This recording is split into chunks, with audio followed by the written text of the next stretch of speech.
Eto po yung gate namin dito sa aming subdivision at ngayong araw nga pong ito ay binuksan ang SM Hypermarket dito po sa amin. Yung pong nakikita nyo doon sa dulo, yan po yung bagong bukas na SM Hypermarket. Kung maglalakad po ako siguro ng mabilis, 2 minutes lamang. O ito na ho yung problema dito. Maliit ho yung daan na yan. And then mayroon truck na papasok. Ang problema, nagkaroon ho dito ngayon ng mga tricycle. O hindi ho ngayon maintindihan kung saan sila lulusot. So ang ginawa ho namin, doon kami sa main road, umikot ng konti. Yan, naglalakad na po kami dyan. At naging napaka-busy ho ngayon ng kalsada dito sa tapat na to. Okay, papasok ho kami at tingnan natin kung ano ang meron dito. Sa bagay, pare-pareho naman yung nasa SM Hypermarket. O ayan. Okay, so pasok tayo at tingnan ho natin. Abangan naman, napakarami hong tao. Ang lamig dito sa loob. Yan, pag inyong tiningnan, okay, katulad din ng ibang mga SM Hypermarket, o nandyan na hong lahat ang mga bibilhin. O dito na ho tayo pwedeng mag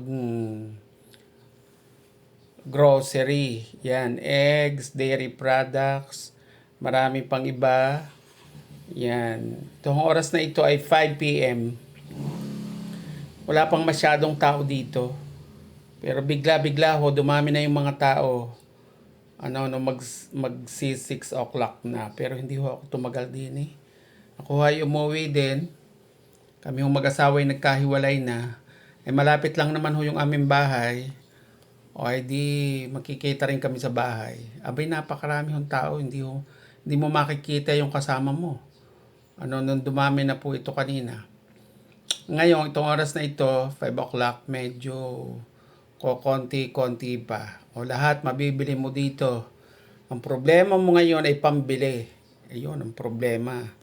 Damihan ng pambili para araw-araw ay naandin sa kapitbahay na SM Hypermarket. O wala namang iba eh. O ito lang naman ang bibilhin nyo. O yan. May mga bangus, may mga kung ano-ano. Kung mahal na pala ng daing na bangus na yan. Boneless bangus. Yan ho ang section. Fish section ho dito. Yan. Sa bagay naman, pagka naman sa SM Hypermarket ay malinis naman talaga pati itong mga karning ito. Yung quality niya ay malinis naman talaga. Mai-assure mo. Ba din ako humanga sa star na ito na ginawa na ano ito?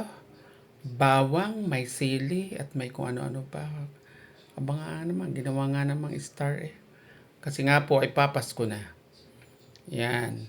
At dahil papasko na, eto na. Ang santambak na spaghetti sauce. Filipino style, matamis-tamis. Yan. Basta ho kung ito, may mga gamit din may mga gamit din ng mga bata, may mga tsinelas, may mga doon sa kabilang dulo ho yan, may mga laruan. Walang masyadong tao dito kasi hindi naman ito grocery items. Yan. Okay, so and then pag ikot ho nyo, dire-diretso lang. Dito ako nagpunta kasi hindi masyadong maraming tao. Marami din dito mga luggages. O yan. 'Di ba? O may mga bag, slippers. Okay, ayan mga para sa ating mga doggy-doggy, mga meow-meow natin. O, may mga tsinelas. Aba nga naman, nagkaroon kami ng kapitbahay na SM Hypermarket. Kahit araw-araw ako'y din maglakad at lumabas na walang binili. Ay anong problema kung ako hindi bumili? Gusto ko lang maglakad. Pero yun hong kabila nito, yan may Goldilocks din. Ang kabila ho nito ay Fortune King na tindahan din ho yun eh. Pero hindi pa ho siya bukas. Ito na po ang hitsura ng kalsada ngayon dito. Sa napakakipot na kalsadang ito, imaginein mo paghapon, pag-araw, ganyan. Ang problema dyan ay ang mga magulang papuntang school. Yan po yung kabila. Yan po yung Fortune King Shopping Mall.